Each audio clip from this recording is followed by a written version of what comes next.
इस आइलैंड के रहस्य अब पहले से भी ज्यादा गहरे होते जा रहे थे, लेकिन इस बार सबसे बड़ा खतरा किसी रहस्य से नहीं बल्कि एक गलत फैसले से पैदा होने वाला था। बीच पर मौजूद बचे हुए लोगों के हिसाब से माइकल और उसके साथ गए लोगों को निकले अब पूरे 4 दिन हो चुके हैं। शांत समंदर की तरफ देखते हुए सन बार बार अपने पति जिन की सुरक्षा को लेकर परेशान हो जाती है। क्लेयर उसे दिलासा देने की कोशिश करती है, लेकिन तभी सन को एहसास होता है कि उसकी शादी की अंगूठी जिसे वह हमेशा अपने हाथ में पहनकर रखती थी गायब है। ये समझते ही वह घबरा जाती है और हर जगह उसे ढूंढना शुरू कर देती है। वह अपना सारा सामान उलट पुलट कर देखती है, लेकिन अंगूठी का कहीं कोई निशान नहीं मिलता। सबसे बड़ी बात यह कि उसे यह भी याद नहीं आता कि आखिर वह खोई कब और कहां थी। उसकी बढ़ती बेचैनी देखकर जैक उसे समझाने की कोशिश करता है। वह बताता है कि एक बार उसने भी अपनी शादी की अंगूठी खो दी थी और अपनी पत्नी को पता न चले इसलिए चुपचाप जाकर दूसरी अंगूठी खरीद ली थी। जैक की यह बात सुनकर सन के चेहरे पर हल्की सी मुस्कान आ जाती है और उसका मन थोड़ा शांत होता है, लेकिन तभी उसकी नजर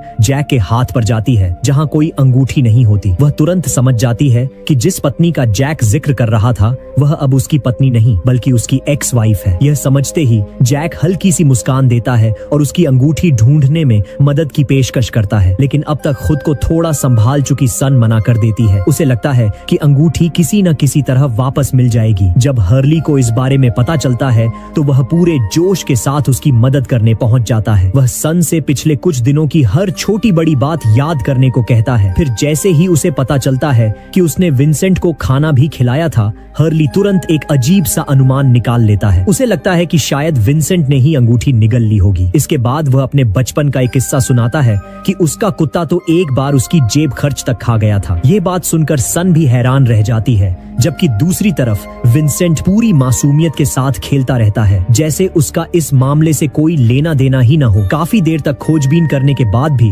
अंगूठी का कोई पता नहीं चलता। धीरे धीरे सन की निराशा और गुस्सा बढ़ने लगता है। आखिरकार वह अपनी ही उगाई हुई सब्जियां उखाड़ना शुरू कर देती है। शायद जब इंसान अपना गुस्सा किसी पर नहीं निकाल पाता तो वह आसपास की चीजों पर ही उसे उतारने लगता है। आखिर में आंसुओं से भरी आंखों के साथ सन मिट्टी में बैठ जाती है। तभी लॉक वहां पहुंचता है। वह चुपचाप सन को एक साफ रूमाल देता है और उसके पास बैठ जाता है। इसके बाद बिना कुछ कहे वह उखाड़ी गई सब्जियों को दोबारा मिट्टी में लगाने लगता है। धीरे धीरे वह सन को समझाने की कोशिश करता है। इस रहस्यमयी द्वीप पर आने के बाद किसी ने भी लॉक को अपना आपा खोते नहीं देखा था, लेकिन वह मानता है कि एक समय ऐसा भी था जब वह बहुत गुस्सैल इंसान हुआ करता था। टूट चुकी सन उससे पूछती है कि आखिर वह खुद को इतना शांत कैसे रख लेता है। यह सुनकर लॉक कुछ पल चुप रहता है, फिर वह सिर्फ एक बात कहता है, कभी कभी जो चीज खो जाती है वही आगे चलकर किसी बड़ी भलाई की वजह बनती है। मैंने उम्मीदें रखना छोड़ दिया है। उसकी आवाज में एक अलग तरह की शांति होती है, जैसे वह यह बात सिर्फ कह नहीं रहा बल्कि जी चुका हो। बाद में सन अकेली समुद्र किनारे बैठी रहती है। जब केट को उसकी अंगूठी खोने की बात पता चलती है तो वह उसे दिलासा देने के लिए उसके पास आती है। केट समझ जाती है कि परेशानी सिर्फ अंगूठी खोने की नहीं है, असली डर कहीं न कहीं जिन की सलामती को लेकर है। लेकिन अब तक सन ऐसी बातें कई बार सुन चुकी होती है। हर कोई उसे यही भरोसा दिला रहा था कि जिन को कुछ नहीं होगा। हालांकि उन्हें यह नहीं पता था कि समुद्र में निकले लोगों के साथ कुछ गड़बड़ पहले ही हो चुकी है। इसी बीच सन केट को बीच की उस जगह पर ले जाती है जहां बोतल को दफन किया गया था। दोनों मिलकर उसे बाहर निकालती हैं। इसके बाद केट जल्दी जल्दी उसके अंदर रखे खत देखने लगती है। सन उसे समझाती है कि दूसरों की निजी चिट्ठियां पढ़ना ठीक नहीं है, लेकिन केट ऐसा किसी की बातें जानने के लिए नहीं कर रही होती। वह सिर्फ सॉयर का खत ढूंढ रही थी, क्योंकि उसके जाने से पहले वह उससे ठीक तरह से अलविदा भी नहीं कह पाई थी। तभी केट की नजर रेत पर पड़ती है और वह सन को नीचे देखने का इशारा करती है। रेत के बीच कुछ चमक रहा था। सन की खोई हुई शादी की अंगूठी वहीं दबी हुई पड़ी थी। उसे देखते ही उसकी आंखें भर आती हैं। वह हंसते और रोते हुए अंगूठी को उठाती है और बिना एक पल गंवाए उसे फिर से अपनी उंगली में पहन लेती है। जैसे उस अंगूठी का वापस मिल जाना उसके लिए सिर्फ एक अंगूठी का मिलना नहीं बल्कि एक उम्मीद का लौट आना था। मानो यह इस बात का संकेत हो कि जिन भी कहीं न कहीं सुरक्षित था। इसके बाद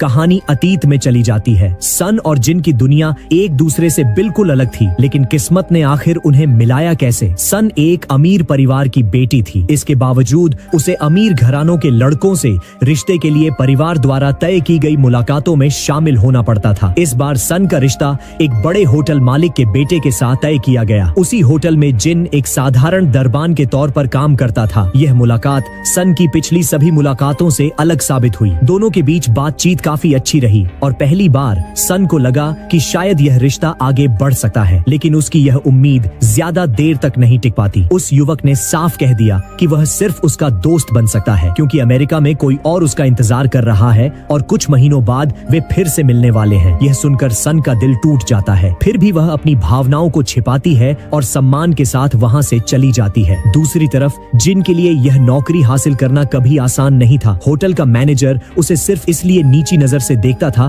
क्योंकि वह एक गरीब मछुआरे के परिवार से आया था। इतना ही नहीं, उसे सख्त आदेश दिया गया था कि किसी भी गरीब इंसान को होटल के अंदर आने की अनुमति नहीं दी जाए। एक दिन एक गरीब बच्चा मजबूरी में होटल का शौचालय इस्तेमाल करने की विनती करता है। यह देखकर जिन का दिल पिघल जाता है और वह उसे अंदर जाने देता है, लेकिन बदकिस्मती से यह सब मैनेजर देख लेता है और वह जिन का बुरी तरह अपमान करता है। जिन को इस नौकरी की बेहद जरूरत थी, लेकिन उसके आत्मसम्मान की भी एक सीमा थी। आखिरकार वह गुस्से में अपनी यूनिफॉर्म उतारकर मैनेजर के सामने फेंक देता है और उसी पल नौकरी छोड़ देता है। एक तरफ सन अपने पसंदीदा रिश्ते के टूटने का दर्द लेकर आगे बढ़ रही थी, तो दूसरी तरफ जिन अपनी सबसे कीमती नौकरी गंवा चुका था। किस्मत से हारे हुए ये दोनों लोग पहली बार नदी के शांत किनारे पर मिलते हैं और यहीं से उनकी प्रेम कहानी की शुरुआत होती है। अब लौटते हैं आइलैंड पर माइकल और बाकी लोगों की तरफ। एना लूसिया की लीडिंग में सभी लोगों ने आपस में सलाह की और फैसला लिया कि माइकल, सॉयर और बाकी साथियों को साथ लेकर पहले खाने और पानी का इंतजाम किया जाएगा। उसके बाद वे समुद्र किनारे पर मौजूद दूसरे सर्वाइवर कैंप की तरफ निकलेंगे। सॉयर को एना लूसिया के आदेश सुनना बिल्कुल पसंद नहीं आता। वहीं माइकल भी इतनी जल्दी कोई फैसला लेने के मूड में नहीं था, लेकिन एना लूसिया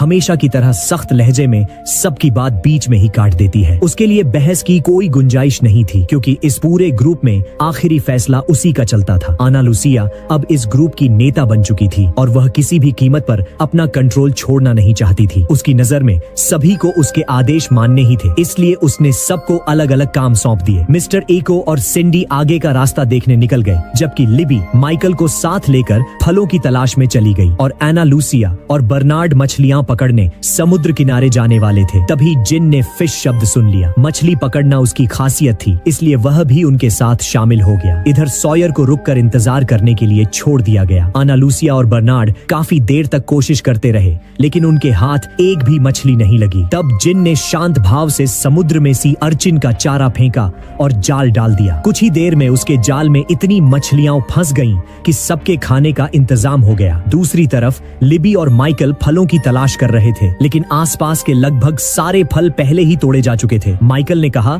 कि उन्हें जंगल के और अंदर जाकर देखना चाहिए। यह सुनते ही लिबी घबरा गई। जंगल का वह हिस्सा अदर्स का इलाका माना जाता था और वहां जाने की हिम्मत कोई नहीं करता था, लेकिन माइकल अपने बेटे वॉल्ट को ढूंढने की धुन में था। उसने किसी की बात की परवाह नहीं की और सीधे जंगल के अंदर चला गया। जब बाकी लोग वापस लौटे और खाने पानी का हिसाब लगाने लगे, तब मिस्टर एको ने सॉयर को अपनी सुरक्षा के लिए एक हथियार दिया। इसी दौरान उसने पहली बार अपना नाम भी बताया। यह कम बोलने वाला लेकिन भरोसेमंद इंसान मिस्टर एको था। तभी लिबी ने एना लूसिया को बताया कि माइकल अकेले जंगल के अंदर चला गया है। यह सुनते ही एना लूसिया परेशान हो गई। उसे डर था कि अगर वे ज्यादा देर तक वहां रुके रहे तो अदर्स उन्हें ढूंढ लेंगे, इसलिए उसने तुरंत वहां से निकलने की तैयारी शुरू कर दी। लेकिन जिन समझ गया कि माइकल जरूर वॉल्ट को खोजने गया है। वह अपने दोस्त को पीछे छोड़ने के लिए तैयार नहीं था। उसने साफ कह दिया कि वह माइकल को ढूंढने जाएगा। सॉयर इस खतरे में पड़ना नहीं चाहता था, इसलिए उसने मना कर दिया। आखिरकार जिन अकेले ही उसे ढूंढने निकल पड़ा। मिस्टर एको ने उसे रोकने की कोशिश की, लेकिन अपने दोस्त के प्रति उसका डेडिकेशन और वफादारी देखकर वह खुद भी उसके साथ जाने के लिए तैयार हो गया। इसके बाद दोनों घने जंगल के अंदर दाखिल हो गए। अचानक कोई आवाज सुनते ही जिन बिना सोचे समझे उसकी तरफ दौड़ पड़ा, लेकिन उसका पैर फिसल गया और वह ढलान पर लुढ़कता हुआ नीचे जा पहुंचा। नीचे पहुंचकर उसकी नजर एक लाश पर पड़ी। तब मिस्टर एको ने उसे बताया कि यह गुडविन की लाश है, जो अदर्स का ही एक सदस्य था। इसके बाद दोनों आगे बढ़ते रहे। कुछ दूर जाने पर मिस्टर एको को माइकल के पैरों के निशान दिखाई दिए। उसने तुरंत जिन को झाड़ियों में छिप जाने का इशारा किया। कुछ ही देर बाद नंगे पैरों से चलने वाले लोगों का एक समूह चुपचाप उनके सामने से गुजर गया। उनमें से एक आदमी के हाथ में एक टेडी बियर भी घसीटता हुआ दिखाई दे रहा था। जब वे लोग उनकी नजरों से दूर हो गए, तब मिस्टर एको ने राहत की सांस ली। वही लोग अदर्स थे। अच्छी बात यह थी कि वे माइकल के रास्ते से अलग दिशा में जा रहे थे, जिससे यह उम्मीद बनी हुई थी कि माइकल अभी तक उनके हाथ नहीं लगा है। कुछ समय बाद दोनों एक छोटी सी धारा के पास पहुंचे, जहां उन्हें आखिरकार माइकल मिल गया। लेकिन माइकल की हालत देखकर दोनों हैरान रह गए। वह बार बार जोर जोर से वॉल्ट का नाम पुकार रहा था। उसका इरादा साफ था, वह चाहता था कि अदर्स उसकी आवाज सुन लें और उसे पकड़कर अपने साथ ले जाए, ताकि कम से कम वह अपने बेटे से मिल सके। जिन उसे लगातार समझाने की कोशिश करता रहा, लेकिन माइकल किसी की बात सुनने को तैयार नहीं था। आखिर में मिस्टर एको आगे बढ़ा और उसने माइकल को शांत करने की कोशिश की। उसने माइकल को समझाया कि अगर अदर्स खुद सामने नहीं आना चाहते तो दुनिया की कोई ताकत उन्हें ढूंढ नहीं सकती। आखिरकार माइकल उनकी बात मान गया और उनके साथ वापस लौटने के लिए तैयार हो गया। इस बीच रात काफी गहरी हो चुकी थी। आना लूसिया और बाकी लोग कई घंटों से वहीं रुके हुए थे। सॉयर की हालत लगातार खराब हो रही थी, जबकि सिंडी को हर पल यही डर सता रहा था कि कहीं अदर्स उन पर हमला न कर दें। इसके बावजूद एना लूसिया आगे बढ़ने का फैसला नहीं कर रही थी। सॉयर अब उसकी हालत समझ चुका था। उसे एहसास हो गया था कि एना लूसिया खुद रास्ता भटक चुकी है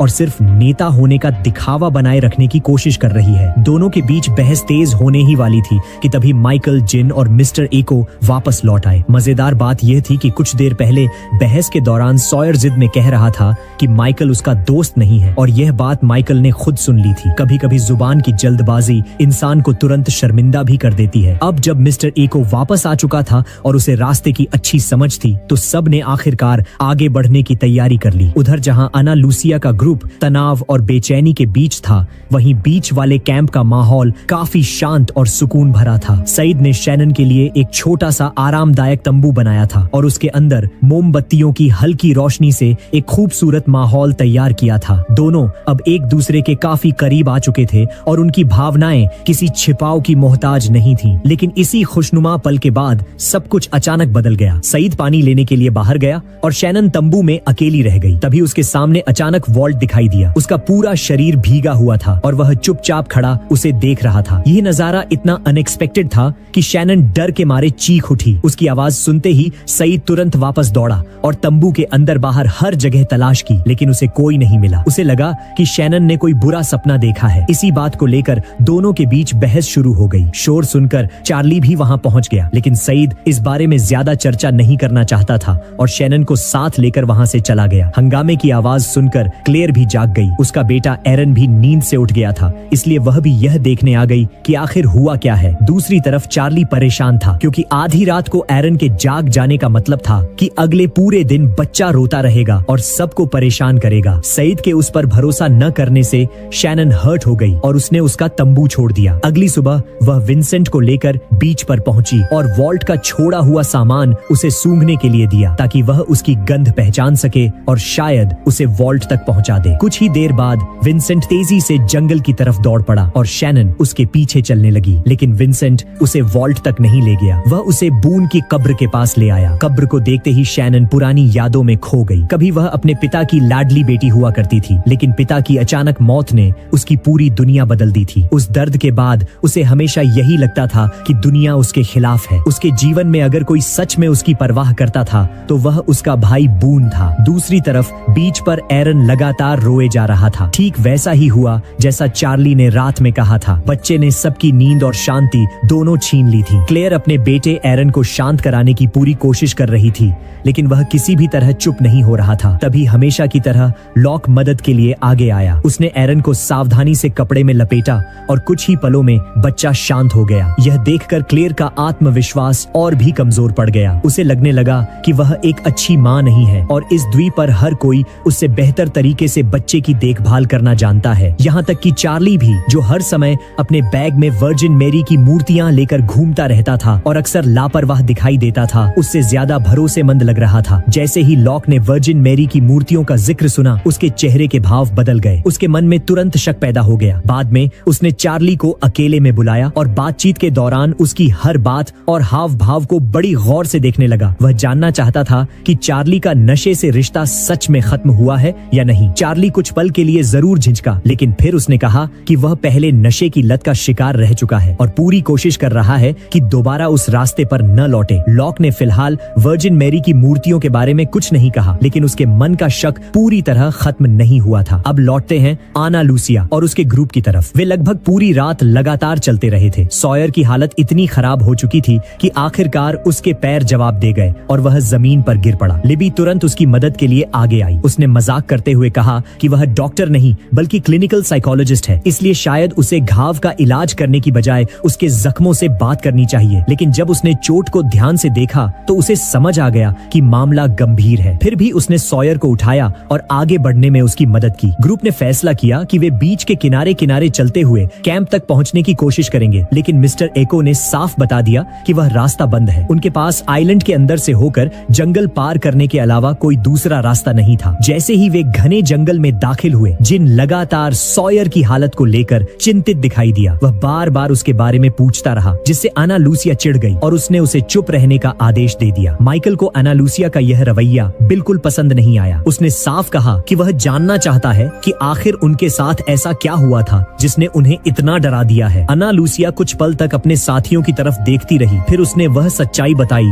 जिसे वे अब तक छिपाते आ रहे थे। उसने बताया कि विमान दुर्घटना के बाद आइलैंड पर बिताई पहली ही रात उनके 3 साथी गायब हो गए थे। 2 हफ्ते बाद 9 और लोगों को उठा लिया गया। अदर्स अचानक आते थे, बिना कोई निशान छोड़े लोगों को ले जाते थे और फिर उतनी ही रहस्यमयी तरीके से गायब हो जाते थे। उनके पास सिर्फ एक बंदूक और एक गोली थी, जबकि सामने ऐसे दुश्मन थे जिनके बारे में वे कुछ भी नहीं जानते थे। यह सब बताने के बाद आना लूसिया ने माइकल को आगे बढ़ने और चुप रहने का आदेश दिया। सफर जितना आगे बढ़ रहा था, सॉयर की हालत उतनी ही खराब होती जा रही थी। माइकल और जिन दोनों उसे सहारा देना चाहते थे, लेकिन सॉयर अपनी आदत के मुताबिक जिद पर अड़ा रहा। वह किसी के सामने अपनी कमजोरी नहीं दिखाना चाहता था और खुद ही चलने की कोशिश करता रहा। असल में वह चाहता था कि बाकी लोग उसकी वजह से खतरे में न पड़ें और सुरक्षित आगे बढ़ जाएं। लेकिन माइकल उसके स्वभाव को अच्छी तरह जानता था। उसने सॉयर की कड़वी बातों को नजरअंदाज किया और साफ कह दिया कि वह उसे पीछे छोड़कर नहीं जाएगा। जब आना लूसिया को लगा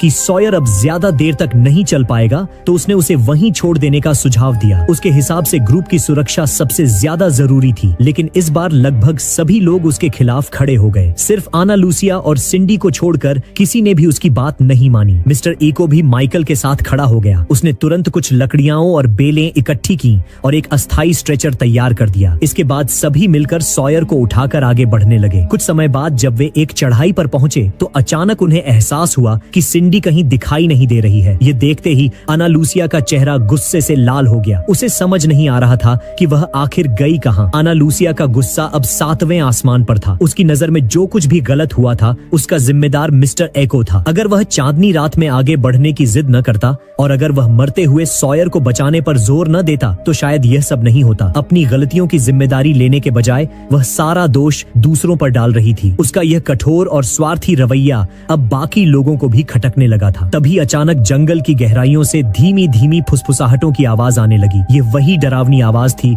जिसे अक्सर अदर्स के आसपास होने का संकेत माना जाता था। माहौल एक पल में तनाव से भर गया। आना लूसिया ने तुरंत सॉयर से छीनी हुई बंदूक निकाली और चारों तरफ निशाना साधते हुए सिर्फ एक शब्द चिल्लाई, भागो। उधर शैनन की तलाश में सईद उसे ढूंढते हुए जंगल तक पहुंच गया, लेकिन वह अब भी यही मानता था कि शैनन को वॉल्ट दिखाई देना बून की मौत के सदमे का असर है। उसके मुताबिक शैनन मानसिक तनाव में थी और इसी वजह से उसे ऐसी चीजें दिखाई दे रही थीं जो वास्तव में मौजूद नहीं थी। लेकिन शैनन को सबसे ज्यादा नफरत इसी बात से थी कि कोई उसकी बात पर विश्वास नहीं करता था। वह गुस्से में विंसेंट को साथ लेकर आगे बढ़ गई। सईद को उसकी चिंता हुई और वह उसके पीछे पीछे चल पड़ा। सईद अब भी यही सोच रहा था कि वॉल्ट समुद्र में कहीं मदद का इंतजार कर रहा होगा, लेकिन शैनन ने उसे सच्चाई बता दी। उसने कहा कि समुद्र में भेजी गई बोतल वापस मिल चुकी है, जिसका मतलब बिल्कुल साफ था कि नाव से गए लोगों के साथ कुछ न कुछ बुरा हुआ है। जैसे जैसे वे जंगल के अंदर बढ़ते गए, बारिश भी तेज होती गई। तभी अचानक विंसेंट अपना पट्टा छुड़ाकर भाग निकला। उसे पकड़ने की कोशिश में शैनन का पैर फिसल गया और वह जमीन पर गिर पड़ी। सईद तुरंत उसकी मदद के लिए आगे बढ़ा, लेकिन शैनन के मन में इस समय सिर्फ एक ही सवाल था। उसकी आंखों में आंसू थे और आवाज दर्द से भरी हुई थी। उसने पूछा, तुम मुझ पर विश्वास क्यों नहीं करते? आखिर तुम भी मेरी बात क्यों नहीं मानते? उसके ये शब्दों के साथ पुरानी यादें लौट आईं। पिता की मौत के बाद उसे एक बेहतरीन इंटर्नशिप का मौका मिला था, लेकिन उसके पास वहां जाने के लिए पैसे नहीं थे। वह अपनी सौतेली माँ के घर पहुंची और उम्मीद की कि पिता की छोड़ी हुई विरासत में से उसे कुछ मदद मिल जाएगी, लेकिन उसकी सौतेली माँ ने बेरुखी से कह दिया कि सारी संपत्ति उसकी है और पिता ने शैनन के लिए कुछ भी नहीं छोड़ा। यह सुनकर शैनन का दिल टूट गया, फिर भी उसने हार नहीं मानी। उसने लगभग विनती करते हुए थोड़े पैसे उधार मांगे और वादा किया कि नौकरी मिलने के बाद वह सब लौटा देगी, लेकिन उसकी सौतेली माँ को उसकी काबिलियत पर बिल्कुल भरोसा नहीं था। उसकी नजर में शैनन सिर्फ एक बिगड़ी हुई लड़की थी जो हमेशा अपने पिता के सहारे जीती रही थी। उसने साफ मना कर दिया। बून ने भी अपनी माँ को मनाने की कोशिश की, लेकिन उससे कोई फर्क नहीं पड़ा। आखिर में उसने अपनी जेब खर्च की बची हुई रकम निकालकर शैनन की मदद करनी चाहिए। हालांकि अंदर ही अंदर उसे भी पूरा भरोसा नहीं था कि शैनन इस मौके को संभाल पाएगी। उसी दिन शैनन को महसूस हुआ था कि दुनिया में कोई भी उस पर विश्वास नहीं करता, और अब वही एहसास एक बार फिर लौट आया था। जब सईद भी उसकी बात नहीं मान रहा था तो उसे लगने लगा कि वह बेकार है, कमजोर है और एक दिन सब उसे छोड़कर चले जाएंगे। शैनन को इस तरह टूटा हुआ देखकर सईद का दिल पिघल गया। उसने उसे अपनी बाहों में भर लिया और एक ऐसा वादा किया जो किसी भी इंसान के लिए सबसे बड़ा वादा हो सकता है। उसने कहा, मैं तुम्हें कभी नहीं छोड़ूंगा, मैं तुमसे प्यार करता हूँ और मैं तुम पर विश्वास करता हूँ। तभी अचानक जंगल में एक बार फिर वही रहस्यमयी फुसफुसाहट गूंज उठी। इस बार सिर्फ शैनन ही नहीं, सईद ने भी उसे सुना। दोनों ने सामने की तरफ देखा और हैरान रह गए। वहाँ सचमुच वॉल्ट खड़ा था। वह उन्हें चुप रहने का इशारा कर रहा था। अब शैनन की बात पूरी तरह सच साबित हो चुकी थी। वॉल्ट सचमुच उनके सामने खड़ा था। उसे देखते ही शैनन बिना एक पल गंवाए उसकी तरफ दौड़ पड़ी, लेकिन सईद उसे रोक भी नहीं पाया था कि अगले ही पल सब कुछ बदल गया। अचानक जंगल की खामोशी को चीरती हुई एक गोली की आवाज गूंज उठी। सईद तुरंत उस दिशा में भागा। वहां पहुंचते ही उसका दिल दहल गया। शैनन के सीने में गोली लगी थी। वह लड़खड़ाकर पीछे गिरी और धीरे धीरे सईद की बाहों में ढह गई। कुछ ही पलों में उसकी सांसें थम गईं। सईद दर्द और अविश्वास से भर गया। जिस लड़की से उसने अभी अभी हमेशा साथ निभाने का वादा किया था, वह उसकी आंखों के सामने हमेशा के लिए चली गई थी। वह शैनन के निर्जीव शरीर को सीने से लगाकर फूट फूट कर रोने लगा। इसके बाद उसकी नजर उस इंसान पर गई जिसने गोली चलाई थी। वह कोई और नहीं बल्कि आना लूसिया थी। एक पल की घबराहट और गलतफहमी ने एक मासूम जान ले ली थी। शैनन सच कह रही थी। उसने वास्तव में वॉल्ट को देखा था। अब तो सईद ने भी उसे अपनी आंखों से देख लिया था। लेकिन यह रहस्यमयी वॉल्ट आखिर था कौन? वह अचानक जंगल में कैसे दिखाई देता था? इन सवालों के जवाब अब भी एक रहस्य बने हुए थे। सईद ने आखिरकार शैनन की बात पर विश्वास कर लिया था। उसने उससे अपने प्यार का इजहार भी किया था और जीवन भर साथ निभाने का वादा भी किया था। लेकिन किस्मत को शायद कुछ और ही मंजूर था। खुशियां उसके दरवाजे तक पहुंचने से पहले ही शैनन की जिंदगी हमेशा के लिए खत्म हो गई। उधर आना लूसिया और उसका ग्रुप अब बीच वाले कैंप से ज्यादा दूर नहीं था, लेकिन हालात पहले जैसे नहीं रहे थे। आना लूसिया के हाथों एक निर्दोष लड़की की मौत हो चुकी थी। अब सवाल यह था कि जब बाकी लोगों को इस सच्चाई का पता चलेगा तो क्या वे आना लूसिया और उसके साथियों को स्वीकार कर पाएंगे, या फिर यह हादसा सर्वाइवर्स के बीच एक नए टकराव की शुरुआत करेगा? यही जानेंगे कहानी के अगले भाग में।